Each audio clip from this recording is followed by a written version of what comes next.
மத்திய அரசு பணிகளை தயாராகி கொண்டிருக்கும் போட்டித் தேர்வு மாணவர்களுக்கு டாப் 5 சார்பாக வணக்கம். ஃபர்ஸ்ட் கொஸ்டின், ரோஹித் ஒரு பழைய மட்டையை ரூபாய் 2220க்கு வாங்கி அதை பழுது பார்க்க 180 செலவு செய்கிறார். பின் அவர் அந்த மட்டையை 2400க்கு விற்றாரின் நஷ்ட சதவீதம் என்ன கேட்டிருக்காங்க. ஃபர்ஸ்ட் வந்து அவங்க காஸ்ட் பிரைஸ் எவ்வளவுக்கு வாங்கியிருக்காங்களோ அதுதான் காஸ்ட் பிரைஸா இருக்கும். அப்ப எவ்வளவுக்கு வாங்கியிருக்காங்க? 2320 ரூபாய்க்கு வாங்கியிருக்காங்களா? பழுது பார்க்க 180 ரூபாய் செலவு பண்ணிருக்காங்களா? அதையும் நம்ம காஸ்ட் பிரைஸ்ல தான் எடுத்துக்கணும். அப்ப 180 செலவு பண்ணிருக்கதே காஸ்ட் பிரைஸ்ல ஆட் பண்ணிட்டோம்னா என்ன வரும் நமக்கு? 0052. அப்ப என்ன எவ்வளவுக்கு வாங்கியிருக்காங்க? 2500 ரூபாய்க்கு வாங்கியிருக்காங்க. எவ்வளவுக்கு அவங்க சேல்ஸ் பண்ணிருக்காங்க? 2400 ரூபாய்க்கு சேல்ஸ் பண்ணிருக்காங்களா? அப்ப ரெண்டுக்கும் டிஃபரன்ஸ் எவ்வளவு இருக்கு? டிஃபரன்ஸ் வந்து எவ்வளவு? 100 ரூபாய் டிஃபரன்ஸ் இருக்கு. அந்த 100 ரூபாய் தான் என்னது? நஷ்ட சதவீதம். அதுதான் கேட்டிருக்காங்க. So 100 by 2500 into 100 கேன்சல் பண்ணோம்னா 0 கேன்சல் பண்ணோம்னா இது 1, இது என்னது 4 times. அப்ப உங்களுக்கு எவ்வளவு நஷ்டமா இருக்கு? 4% வந்து நஷ்டம். ஆப்ஷன் டி வரும். நெக்ஸ்ட் கொஸ்டின், ஒரு நாற்காலியின் குறிக்கப்பட்ட விலை 2000 ஆகும். 20% மற்றும் x% என இரண்டு அடுத்தடுத்த தள்ளுபடிகளை வாங்கிய பிறகு நாற்காலி ரூபாய் 1400க்கு விற்கப்படுகிறது. எனில் x இன் மதிப்பு என்னன்னு கேட்டிருக்காங்க. சோ ஃபர்ஸ்ட் என்ன கொடுத்திருக்காங்க? MP வந்து கொடுத்திருக்காங்க. எவ்வளவு? 2000 ரூபாய் கொடுத்திருக்காங்க. 20% ஃபர்ஸ்ட் ரெண்டு தள்ளுபடி கொடுத்திருக்காங்க இல்லையா? அதனால ஃபர்ஸ்ட் என்ன பண்ணுவோம்? அந்த 2000ல 20% கண்டுபிடிச்சிட்டு அதுக்கப்புறம் என்ன பண்ணுவோம்? இந்த 1000 வந்து மைனஸ் பண்ணிட்டு x% வந்து கண்டுபிடிக்கலாம். எவ்வளவுன்னு கண்டுபிடிக்கலாம். அப்ப 2000க்கு வந்து ஃபர்ஸ்ட் என்ன பண்ணணும்? 2000க்கு 20% கண்டுபிடிக்கணும். கேன்சல் பண்ணோம்னா இது 1, இது 5 times வரும். இதை கேன்சல் பண்ணா 400. இது வந்து என்னது? 400 வந்து என்னது? ஃபர்ஸ்ட் தள்ளுபடி கொடுத்திருக்காங்க. அப்ப 400 தள்ளுபடியா இருந்தா எவ்வளவுக்கு சேல்ஸ் பண்ணிருப்பாங்க? ஃபர்ஸ்ட் 1600 வந்திருக்குமா? 400 இருந்துச்சுன்னா நெக்ஸ்ட் வந்து என்னது? எவ்வளவுக்கு மொத்தம் வித்திருக்காங்க? 1400 ரூபாய்க்கு வித்திருக்காங்க. அப்ப 1400 ரூபாய். இந்த டிஃபரன்ஸ் எவ்வளவு? 200. அப்ப ரெண்டாவது தள்ளுபடி என்ன கொடுத்து? ஃபர்ஸ்ட் தள்ளுபடி வந்து 20% கொடுத்திருக்காங்க.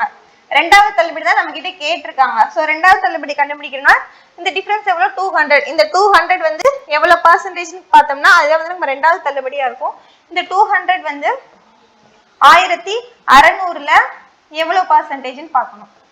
இப்ப கேன்சல் பண்ணோம்னா 2 0க்கு 2 0 கேன்சல் பண்ணிடலாம். 4 ஆல கேன்சல் பண்ணா இது 4 டைம்ஸ், இது வந்து 5 டைம்ஸ் வரும். நெக்ஸ்ட் இது 4 ஆல கேன்சல் பண்ணா இது வந்து 50 இருக்குமா? 50/4 இருக்குமா? இதை கேன்சல் பண்ணா நமக்கு என்ன வரும்? 12.5% வரும். அப்ப ரெண்டாவது தள்ளுபடி நமக்கு என்ன கிடைச்சிருக்கு? 12.5%. Option D. நெக்ஸ்ட் கொஸ்டின், 8 நாட்கள் வேலை செய்த பிறகு 10% வேலைகளை மட்டுமே முடிந்திருந்ததை ராக்கி கண்டறிகிறார். ஃபர்ஸ்ட் வந்து என்னது? ராக்கி வந்து என்ன கொடுத்திருக்காங்க? 8 நாட்கள் வந்து ஒர்க் பண்ணிருக்காங்களா? எவ்வளவு சதவீத வேலை முடிஞ்சிருக்கு? 10% வேலை தான் முடிஞ்சிருக்கு. அப்ப அவங்க டோட்டல் ஒர்க் என்னது? அப்ப 80 டேஸ்ல தானே அவங்க 100% ஒர்க் வந்து பண்ணிருப்பாங்க. 10% வந்து 8 டேஸ்னா 100% வந்து என்னது? 80 டேஸ்ல வந்து முடிச்சிருப்பாங்க. நெக்ஸ்ட், அதிக திறமையான பூனத்தை அவர் ராக்கியை விட 20% அதிக திறமையான பூனத்தை அவர் வேலைக்கு அமர்த்துகிறார். நெக்ஸ்ட் என்ன கொடுத்திருக்காங்க? ராக்கி பூனம் கொடுத்திருக்காங்க. இவங்க விட இவங்க 20% இன்க்ரீஸ் தான். அப்ப இவங்க என்னது? 100%. அப்ப இதை கேன்சல் பண்ண என்ன வருது? இங்க 5 டைம்ஸ் வரும், இங்க 6 டைம்ஸ் வரும். நெக்ஸ்ட், இது வந்து என்னது? எஃபிஷியன்சி வந்து கொடுத்திருக்காங்க. அவர்கள் இருவரும் சேர்ந்து மீதமுள்ள வேலைகளை இன்னும் எத்தனை நாட்கள் முடிப்பார்கள் கேட்டிருக்காங்க. ஃபர்ஸ்ட் டோட்டல் ஒர்க் வந்து கண்டுபிடிக்கணும். டோட்டல் ஒர்க் கண்டுபிடிக்கணும்னா என்ன பண்ணுவோம்? ஃபர்ஸ்ட் எஃபிஷியன்சி இன்டு டைமா. நமக்கு யாரோட எஃபிஷியன்சி கொடுத்திருக்காங்க? ராக்கியோடது கொடுத்திருக்காங்க. ராக்கியோடது என்னது? ராக்கியோடது 5 எஃபிஷியன்சி. அவரோட டேஸ் வந்து நமக்கு கொடுத்திருக்காங்க 80 டேஸ்ல. அப்ப இது வந்து மல்டிபிள் பண்ண நமக்கு என்ன வருது? அப்ப டோட்டல் ஒர்க் நமக்கு என்ன கிடைச்சிருக்கு? 400 கிடைச்சிருக்கா? இதுதான் வந்து நமக்கு டோட்டல் ஒர்க். நெக்ஸ்ட் வந்து என்ன கேட்டிருக்காங்க? ரெண்டு பேரும் சேர்ந்து மீதமுள்ள வேலை. அப்ப மீதமுள்ள வேலை ராக்கி வந்து ஃபர்ஸ்ட் வந்து 8 நாள் வேலை பார்த்திருக்காங்க ராக்கி. அப்ப 5 × 8 வந்து என்ன வரும்? 5 × 8 வந்து 40. Total work 400. ராக்கி வந்து 8 நாள் வேலை பார்த்திருக்கான். அதனால எவ்வளவு ஒர்க் முடிச்சிருக்கான்? 40 ஒர்க் வந்து முடிச்சிருக்கானா? அப்ப பேலன்ஸ் ஒர்க் என்ன? 360 ஒர்க். அந்த 360 ஒர்க் என்ன பண்றாங்க? ரெண்டு பேர் சேர்ந்து பண்றாங்க. அப்ப 5 + 6 ஆட் பண்ணா என்ன வருது? 11. இந்த ரெண்டு பேர் சேர்ந்து பண்றது தான் 11. அப்ப 360/11 ஆப்ஷன் பி வரும். ஏ மற்றும் பி இருவரும் தங்களுடைய கை கடிகாரத்தை ஏ வந்து தலா ரூபாய் 5000 என்ற விலையில் விற்றார். ஃபர்ஸ்ட் ஏ பி கொடுத்திருக்காங்க, இங்க ஏ கொடுத்திருக்காங்க, பி கொடுத்திருக்காங்க. ஏ வந்து எவ்வளவுக்கு வித்திருக்காரு? 5000 ரூபாய்க்கு வித்திருக்காரு. பி வந்து பிக்கு 10% நஷ்டம் ஏற்பட்ட அதே வேளையில் ஏக்கு 25% லாபம் ஈட்டினார். ரெண்டு பேருமே எவ்வளவுக்கு வித்திருக்காங்கன்னா 5000 ரூபாய்க்கு தான் வித்திருக்காங்க. ஆனா வந்து என்ன சொல்லியிருக்காங்க? பிக்கு அந்த 5000 ரூபாயில 10% நஷ்டம், ஏக்கு வந்து 25% லாபம் சொல்லியிருக்காங்க. எனவே ஏ மற்றும் பியின் கொள்முதல் விலைகளுக்கு இடையான விகிதம் என்னன்னு கேட்டிருக்காங்க. சோ ஃபர்ஸ்ட் என்ன சொல்லியிருக்காங்க? ஏ வந்து 25% லாபம் அடைகிறாங்கன்னு சொல்லியிருக்காங்க இல்லையா? அப்போ 120% தான் நமக்கு 125% தான் நமக்கு என்ன கொடுத்திருக்காங்க? 5000 கொடுத்திருக்காங்க. அப்ப 100%, ரெண்டு பேரோட 100% நம்ம கண்டுபிடிச்சிட்டு அதுக்கு வந்து நம்ம என்ன பண்ணணும்? விகிதம் வந்து கண்டுபிடிக்கணும். பி வந்து என்னது? 10% நஷ்டம் அடைஞ்சாங்களா? அப்ப அவங்க என்னது? 90% தானே. அப்ப 90% தான் என்னது? 5000 கொடுத்திருக்காங்க. நெக்ஸ்ட் இவங்க 100% கண்டுபிடிக்கணும். கண்டுபிடிச்சு ரெண்டையும் விகிதம் வந்து கண்டுபிடிக்கணும் ஈக்குவேட் பண்ணி. அப்ப இங்க என்ன வந்திருக்கு? நமக்கு 4000 வந்திருக்கா? 4 × 1000 இருக்கு, 4000 வந்திருக்கு. இங்க வந்து என்ன இருக்கும்? இந்த ஜீரோவையும் கேன்சல் பண்ணிட்டோம்னா நமக்கு இது மல்டிபிள் பண்ணிக்கணுமா? இது ரெண்டையும் மல்டிபிள் பண்ணிக்கணும். அப்ப என்ன வரும்? 50000/9 பண்ணிக்கணும். அப்ப 9 பண்ணிட்டோம்னா இங்க வந்துடும். அப்ப இந்த 3 ஜீரோவையும் கேன்சல் பண்ணிடணும். அப்ப இந்த 9 வந்து இந்த சைடு கிராஸ் மல்டிபிள் பண்ணிக்கணும். மல்டிபிள் பண்ணிட்டோம்னா ரெண்டையும் ஈக்குவேட் பண்ணிடலாம். இப்ப என்ன வரும்? 4 × 9 என்ன வரும்? 36 வருமா? இங்க என்ன வரும்? 50 மட்டும் தான் இருக்கு. இந்த 9 கேன்சல் ஆயிரும். 9 ஆல டிவைட் பண்ணோம்னா அப்ப இங்க 50 மட்டும் தான் இருக்கும். அப்ப இதை கேன்சல் பண்ணோம்னா 2 ஆல கேன்சல் பண்ணா இங்க 18 வரும். இங்க என்ன வரும்? 25 வரும். அப்ப ரெண்டு பேரோட கொள்முதல் விலைகளுக்கான விகிதம் வந்து என்னது? 18:25 ஆப்ஷன் பி வரும். நெக்ஸ்ட் क्वेश्चन 41 × 36 ஆஃப் 4/96 ஆஃப் 2/24 இன் மதிப்பு என்னன்னு கேட்டிருக்காங்க.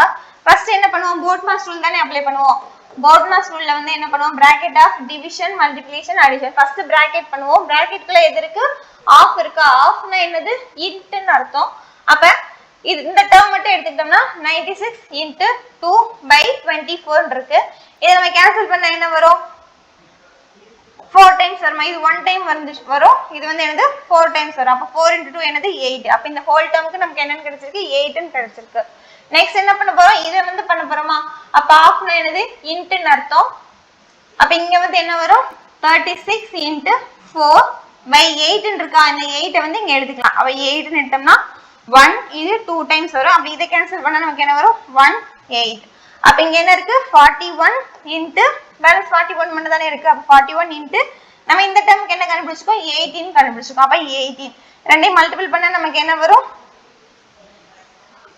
738 வரும். Option D. நெக்ஸ்ட் क्वेश्चन 7200 ஆனது பி, கியூ மற்றும் ஆர் ஆகியோருக்கு இடையே முறையே 1/2, 4, 3/2 என்ற விகிதத்தில் பிரிக்கப்படுகிறது. எனவே ஆரின் பங்கு என்னன்னு கேட்டிருக்காங்க. சோ பி, கியூ, ஆர்னு பிரிச்சிருக்காங்க. 1/2, 4, 3/2. சோ எல்லாமே எப்படி இருக்குன்னா பை 1 இருக்கு. அப்ப எல்லாமே எப்படி இருக்குன்னா வேற வேறையா இருக்கு. அப்ப இங்க என்ன பண்ணி இது ரெண்டும் 2 இருக்கு, இங்க மட்டும் 1 இருக்கு. அப்ப மேலே கீழே 2 ஆல மல்டிபிள் பண்ணிக்கணும். அப்ப இங்க என்ன வரும்? 1/2 தான் இங்க இருக்கும். இங்க வந்து என்ன இருக்கும்? 8 இருக்கும். 8/2 இருக்கும். இங்க என்ன இருக்குன்னா 3/2 இருக்கும். அப்ப 2 எல்லாத்துலயும் காமனா இருக்கனால இதோட விகிதம் என்னவா மாறிடுச்சு? 1, 8, 3ன்னு மாறிடுச்சு. இது 3 பேரோட விகிதமும். நெக்ஸ்ட் என்ன சொல்லிருக்காங்க? 7200 ரூபாய் இருக்குல்லையா, அதை வந்து 3 பேருக்குமே பிரிக்கிறாங்க. 7200 என்ன பண்றாங்க? 3 பேருக்கு பிரிக்கிறாங்க. அப்ப 3 பேருக்குன்னா 8 + 1 வந்து 9, 9 + 3 வந்து என்ன வரும்? 12 வரும். இதை கேன்சல் பண்ணா நமக்கு என்ன வருது? 600 வரும். 600ன்றது என்னது? ஒரு பங்கு தான் நமக்கு வந்து 600ன்னு கிடைச்சிருக்கு. நெக்ஸ்ட் நமக்கு என்ன கேட்டிருக்காங்க? ஆரோட பங்கு தான் என்னன்னு கேட்டிருக்காங்க. ஆறுன்றது என்னது? இதுதான். அப்ப ஆறுக்குன்னா என்ன வரும்? 3 × 600 வருமா? மல்டிபிள் பண்ணா நமக்கு என்ன வருது? 1800. Option B. நெக்ஸ்ட் क्वेश्चन 175 × 72/24 + 5 × 20/2 மதிப்பிடுங்கன்னு கேட்டிருக்காங்க. ஃபர்ஸ்ட் என்ன பண்ணுவோம்? போட்மாஸ் ரூல் வந்து அப்ளை பண்ணுவோமா? bracket of division, multiplication, addition, subtraction. first என்ன பண்ணும் bracket பண்ணனும், அதுக்குள்ள என்ன இருக்கு divide இருக்கா, அத first cancel பண்ணனும். அப்ப இது 1 time வரும், இது 3 times வருமா, அப்ப 175 into 3 plus 5 இருக்கா, இத மல்டிபிள் பண்ணோம்னா 175 into 3 மல்டிபிள் பண்ணோம்னா நமக்கு என்ன வருது 525 வரும். அப்ப 525 plus 5 ஆட் பண்ணா என்ன வரும் 530. 530ன்றது என்னது, இந்த டேர்முக்கு வந்து 530 நமக்கு கிடைச்சிருக்கு. int என்ன இருக்கு 20 இருக்கா, அப்ப into 20 divide by 2 இருக்கு. அப்ப 530 into 20 பண்ணனும்.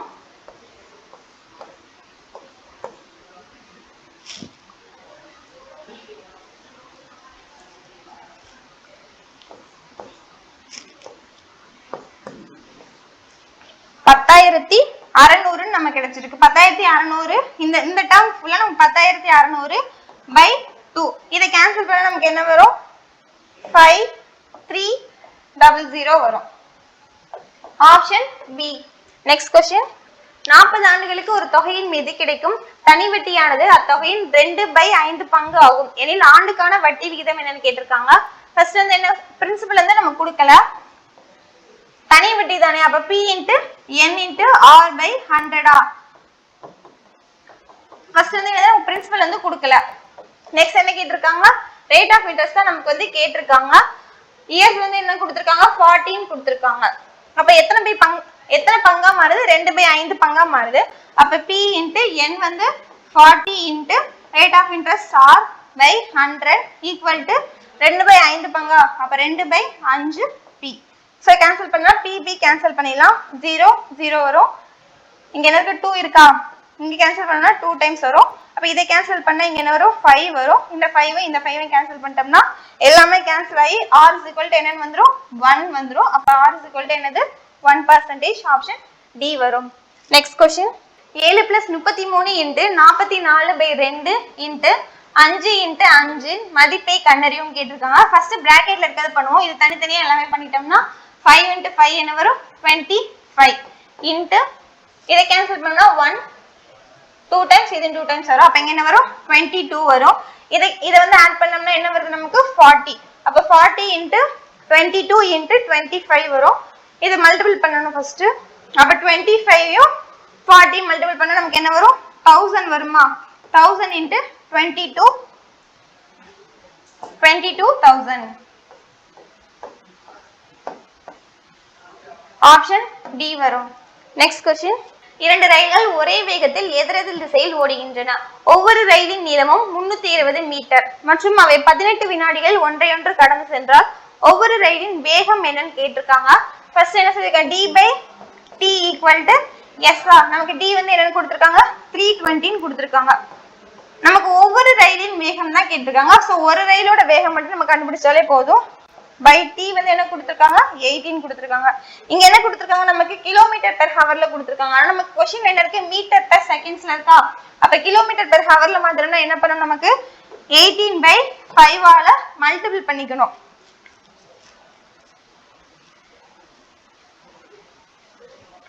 அப்ப 320/18 into 18/5. இத கேன்சல் பண்ணா நமக்கு வந்து s ஓட வேல்யூ கிடைச்சிரும். அப்ப 18 கேன்சல் பண்ணிடலாம். 5 ஆல கேன்சல் பண்ணோம்னா 6 டைம்ஸ் வரும் 4. அப்ப என்ன கிடைச்சிருக்கு நமக்கு 64 kilometre per hour. Option D வரும். Next question. r என்பவர் ஒரு வேலையை 90 நாட்களில் செய்ய முடியும். r வந்து எத்தனை நாள்ல 90 நாட்கள்ல. நெக்ஸ்ட் என்றால் 45 நாட்கள் மொத்த வேலையின் எத்தனை சதவீதத்தை முடிக்க முடியும்னு சொல்லிருக்காங்க. சோ r வந்து மொத்தமா எத்தனை நாள்ல முடிப்பாங்க 90 நாட்கள் முடிப்பாங்க. ஆனா 45 நாட்கள்ல அவர் எவ்வளவு வர்க் முடிச்சிருப்பாங்கன்னு கேக்குறாங்க. அப்ப 45/90 into percentage தானே கேக்குறாங்க. அப்ப into 100. சோ கேன்சல் பண்ணோம்னா இது ஒரு டைம் வரும், இது 2 டைம்ஸ் வரும். இத கேன்சல் பண்ணா நமக்கு என்ன வரும் 50 டைம்ஸ் வரும். அப்ப எவ்வளவு percentage வர்க் முடிப்பாங்க 40 days 45 daysல 50% வர்க் வந்து அவங்க முடிச்சிருப்பாங்க. Option B. Next question. ஒரு மாணவர் ஒரு தேர்வில் 75% மதிப்பெண்களை பெற்றுள்ளார் மற்றும் 60% மதிப்பெண்களை பெற்ற ஒரு மாணவரை விட 30 மதிப்பெண்கள் அதிகமாக பெற்றுள்ளார். ஃபர்ஸ்ட் ஒருத்தவர் எவ்வளவு மதிப்பெண்கள் பெற்றிருக்காரா 75%. இன்னொருத்தவர் எவ்வளவு மதிப்பெண்கள் 60% வந்து வாங்கியிருக்காங்களா. அந்த ரெண்டு பேருக்கு உள்ள டிஃபரன்ஸ் எவ்வளவுனா 15. இந்த 15 தான் என்னன்னு கொடுத்திருக்காங்க 30ன்னு கொடுத்திருக்காங்க. இந்த 15% தான் என்னது 30 மார்க்ஸ். நெக்ஸ்ட் என்ன கேட்டிருக்காங்க அதிகபட்ச மதிப்பெண்கள் என்ன கேட்டிருக்காங்க. அதிகபட்ச மதிப்பெண்கள்ல என்னவா இருக்கும் 100 தானே இருக்கும். அப்ப அந்த 100 தான் நம்ம கிட்ட கேட்டிருக்காங்க. சோ கேன்சல் பண்ணோம்னா இது 1, இது வந்து என்னது 2 டைம்ஸ் வருமா. அப்ப அதிகபட்ச மதிப்பெண்கள் 200. ஆப்ஷன் ஏ வரும். Next question. ஒரு கிரிக்கெட் அணியில் உள்ள 7 ஆண்களின் வயது 26, 25, 21, 29, 24, 28, 22 ஆகும். எனில் அவர்களின் சராசரி வயது என்னன்னு கேக்குறாங்க. சோ சராசரினா என்ன பண்ணுவோம் எல்லாத்தையும் ஆட் பண்ணிட்டு எத்தனை நம்பர் இருக்கோ அதனால டிவைட் பண்ணுவோமா. இன்னொரு என்ன சொல்லலாம்னா 7ன்னு கொடுத்திருக்காங்களா. சோ ஆட் நம்பர்ஸா இருந்துச்சுன்னா என்ன பண்ணுவோம் நடுவுல இருக்க நம்பரா. இப்ப 7க்கு நடுவுல இருக்க நம்பர் என்னது 4th நம்பர் தான் சராசரியா இருக்கும். ஃபர்ஸ்ட் அதுக்கு நம்ம எப்படி எழுதிக்கணும்னா இதா சின்ன நம்பர்ல இருந்து பெரிய நம்பரா ஃபர்ஸ்ட் வரிசையா எழுதிக்கணும். 21 வரும். நெக்ஸ்ட் 22, 24, 25, 26, 28, 29. சோ எல்லாம் எழுதிட்டோமா. அப்ப இந்த 3 நம்பர் போயிடும். இந்த 3 நம்பரை விட்டோம்னா நடுவுல இருக்க நம்பர் என்ன இருக்கு 25. அப்ப 25 தான் இதோட என்னது சராசரியா இருக்கும். இதுல வந்து நம்ம எல்லாத்தையும் ஆட் பண்ணிட்டு டிவைட் பண்ணியும் பார்த்தோம்னா நமக்கு 25 தான் வரும். Option C. Next question. ஒரு குறிப்பிட்ட தொகையானது கூட்டு வட்டியில் 10 ஆண்டுகளில் இரட்டிப்பாகிறது எனில் அத்தொகையானது அதன் 4 மடங்காக எத்தனை ஆண்டுகள் ஆகும் கேட்டிருக்காங்க. சோ ஃபர்ஸ்ட் என்ன கொடுத்திருக்காங்க ஆண்டு இயர்ஸ் வந்து கொடுத்திருக்காங்க. நெக்ஸ்ட் வந்து என்னது டைம்ஸ் கொடுத்திருக்காங்க. மடங்கு வந்து கொடுத்திருக்காங்க. என்னன்னு கொடுத்திருக்காங்க 10 ஆண்டுகள்ல இரட்டிப்பாகிறதுன்னு கொடுத்திருக்காங்க. சோ இது டைம் மடங்கு வந்து எப்படி நமக்கு இன்க்ரீஸ் ஆகும்னா 2, 4, 8 இப்படி இன்க்ரீஸ் ஆகும். ஆண்டு வந்து எப்படி இன்க்ரீஸ் ஆகும்னா 20, 30, 40 இன்க்ரீஸ் ஆகும். இந்த மாதிரி இன்க்ரீஸ் ஆகும். நம்ம क्वेश्चन என்ன கேட்டிருக்காங்க 4 மடங்காக எத்தனை ஆண்டுகள் ஆகும் கேட்டிருக்காங்க. சோ 4 மடங்காக எத்தனை ஆண்டுகள் ஆகும் 20 ஆண்டுகள் ஆகும். ஆப்ஷன் ஏ வரும். Next question. ஒரு பொருளின் விற்பனை விலை 5175 மற்றும் 25% தள்ளுபடி வழங்கப்படுகிறது எனில் அப்பொருளின் குறிக்கப்பட்ட விலை என்னன்னு கேட்டிருக்காங்க. சோ விற்பனை விலை வந்து 5175 கொடுத்திருக்காங்களா. 25% அப்புறம் தான் வித்திருக்காங்க. சோ 75% தான் நமக்கு என்னன்னு கொடுத்திருக்காங்க 5175 கொடுத்திருக்காங்க. நம்ம கிட்ட என்ன கேட்டிருக்காங்க குறிக்கப்பட்ட விலை தான் கேட்டிருக்காங்க. சோ 100% தான் நமக்கு என்னன்னு கேட்டிருக்காங்க. சோ கேன்சல் பண்ணோம்னா 3 டைம்ஸ் வரும். இது 4 டைம்ஸ் வரும். இதை கேன்சல் பண்ணா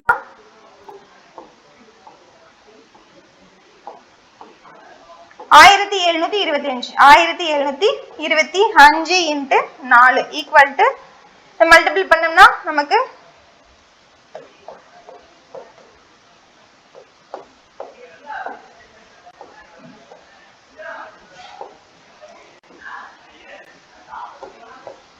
6900. ஆப்ஷன் சி வரும். Next question. ஒரு செவ்வகத்தின் நீளத்தை 14.28% அதிகரிக்கும் அதே சமயத்தில் பரப்பளவை மாறாமல் அதே அளவில் வைத்திருக்க அதன் அகலத்தை எத்தனை சதவீதம் குறைக்க வேண்டும் சொல்லியிருக்காங்க. ஃபர்ஸ்ட் எவ்வளவு வந்திருக்கு ஒரு செவ்வகத்தை வந்து என்ன பண்றாங்களா ஒரு செவ்வகம் கொடுத்திருக்காங்க. செவ்வகத்தை வந்து நீளத்தை வந்து சேஞ்ச் பண்றாங்களா. நீளத்தை வந்து எவ்வளவு சேஞ்ச் பண்றாங்கன்னா 14.28 வந்து அதிகரிக்கிறாங்கன்னு சொல்லியிருக்காங்க. ஃபர்ஸ்ட் அப்ப எவ்வளவு இருந்திருக்கும் 100 இருந்திருக்குமா. அப்ப எவ்வளவு இன்க்ரீஸ் பண்ணிருக்காங்க 14.28 இன்க்ரீஸ் பண்ணிருக்காங்க. அப்ப 114.28 வந்து இன்க்ரீஸ் ஆகுது. ரெண்டுக்குள்ள டிஃபரன்ஸ் என்னது 14.28. இந்த 14.28 வந்து இந்த 114.28ல எவ்வளவு பர்சன்டேஜ் கண்டுபிடிக்கணும். அப்பதான் வந்து நமக்கு அகலம் வந்து மாறாம அதே இதா இருக்குன்னு சொல்லியிருக்காங்க. அப்ப 14.28 114.28ல எவ்வளவு பர்சன்டேஜ்னு பார்க்கணும். இந்த 100 இருக்குல்ல இந்த 100 வந்து இதோட மல்டிபிள் ஆயிருமா. அப்ப மல்டிபிள் ஆச்சுன்னா என்ன வருங்க 1428 மட்டும் வரும். இந்த புள்ளி வந்து எடுத்துடலாம். கீழே என்ன இருக்கு 114.28 இருக்கு. அப்ப இந்த புள்ளி எடுக்கிறதுக்காக என்ன பண்ண போறோம் மேலையும் கீழே 100ஆல மறுபடியும் மல்டிபிள் பண்ணிக்க போறோம். மல்டிபிள் பண்ணா நமக்கு என்ன வரும் 142800 by 11428 வரும். சோ இதை கேன்சல் பண்ணா என்ன பண்ணலாம்னா இது ஒரு டைம் வரும். இது வந்து 8 டைம்ஸ் வரும். அப்ப நமக்கு என்ன இருக்கு 1/8 into 100. அப்ப 1/8% நமக்கு எவ்வளவுனா 12.5%. ஆப்ஷன் டி வரும். நெக்ஸ்ட் கொஸ்டின் 44 மாம்பழங்கள் 121 வாழைப்பழங்கள் மற்றும் 11 ஆப்பிள்கள் உள்ளன. அவை ஒவ்வொரு கிடைவரிசையிலும் சம எண்ணிக்கையிலான பழங்கள் மற்றும் ஒவ்வொரு கிடைவரிசையிலும் ஒரே வகை பழம் மட்டும் இருக்கும் வகையில் பல கிடைவரிசைகளில் அமைக்கப்பட வேண்டும் எனில் அத்தகைய கிடைவரிசைகளின் குறைந்தபட்ச எண்ணிக்கை என்னன்னு கேட்டிருக்காங்க. ஃபர்ஸ்ட் என்ன கொடுத்திருக்காங்க? மேங்கோஸ் கொடுத்திருக்காங்க, பனானாஸ் கொடுத்திருக்காங்க, ஆப்பிள் வந்து கொடுத்திருக்காங்க. இது 44. மேங்கோஸ் வந்து 44, வாழைப்பழம் வந்து என்னது 121, ஆப்பிள் வந்து 11 கொடுத்திருக்காங்க. எல்லாமே என்ன சொல்லிருக்காங்க? சம எண்ணிக்கையில் இருக்கணும்னு சொல்லியிருக்காங்க. குறைந்தபட்ச எண்ணிக்கைன்னு ஒண்ணு கொடுத்திருக்காங்க இல்லையா, அதுவும் பார்க்கணும். சம எண்ணிக்கைன்னா என்ன பண்ணணும்? எப்பயுமே HCF வந்து கண்டுபிடிக்கணும். HCF இது 3க்கு என்னவா இருக்கும்? 11 தான் HCF இருக்குமா? அப்ப 11 HCF இருந்துச்சுன்னா இதுக்கு என்ன வரும்? 4 லைன் வருமா? 4 கிடை வரிசைகள் சொல்லிருக்காங்க. அப்ப இதுக்கு வந்து என்ன வரும்? 11 வந்து HCF இருந்துச்சுன்னா இதுக்கு 4 வரும். இதுக்கு என்ன வரும்? 11 வருமா? அப்ப இதுக்கு 1 வரும். இதை ஃபுல்லா நம்ம ஆட் பண்ண நமக்கு என்ன வருது? 11 + 4 வந்து 15, 15 + 1 வந்து என்ன வரும்? 16. அப்ப நமக்கு எத்தனை வரிசைகள் கிடைச்சிருக்கு? 16 வரிசைகள் வந்து கிடைச்சிருக்கு. Option A. நெக்ஸ்ட் கொஸ்டின், ஒரு வருடத்தில் சப்னாவின் சராசரி மாத செலவு வருடத்தின் முதல் 3 மாதங்களுக்கு 1100 ஆகும். ஃபர்ஸ்ட் 3 மாசத்துக்கு எவ்வளவுன்னு சொல்லியிருக்காங்க? 1100. நெக்ஸ்ட் அடுத்த 5 மாதங்களுக்கு 1000 ரூபாயா? அடுத்த 5 மாதங்களுக்கு 1000 மற்றும் கடைசி 4 மாதங்களுக்கு 1200 ஆகவும் இருந்தது. மொத்த ஆண்டு சேவிங்ஸ் வந்து எவ்வளவுன்னு கொடுத்திருக்காங்க? 1300 கொடுத்திருக்காங்க. நெக்ஸ்ட் சப்னாவின் சராசரி மாத வருமானம் கேட்டிருக்காங்க. சராசரி மாத வருமானம் ஓகேவா? அப்ப இது ஃபுல்லாவே என்ன பண்ணணும்? மல்டிபிள் பண்ணிக்கணும். மல்டிபிள் பண்ணா என்ன வரும்?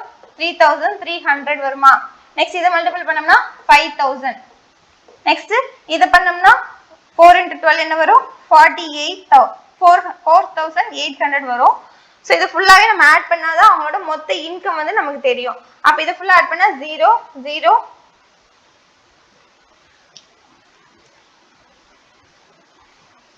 4 இதை ஆட் பண்ணோம்னா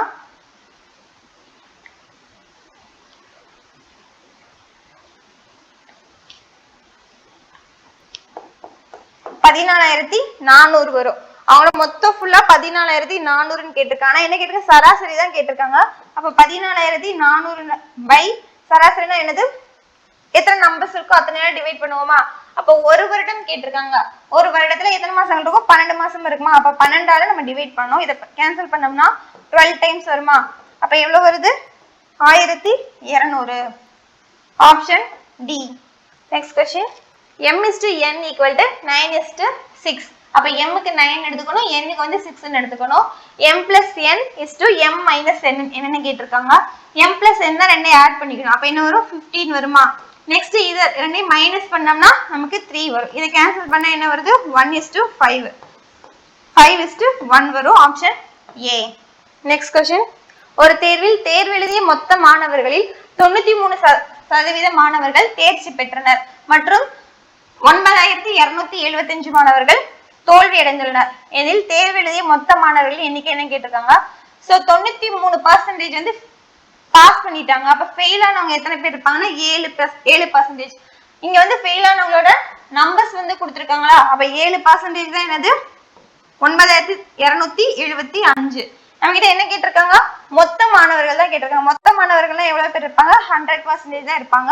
அப்ப இதை கேன்சல் பண்ணோம்னா நமக்கு என்ன வரும்?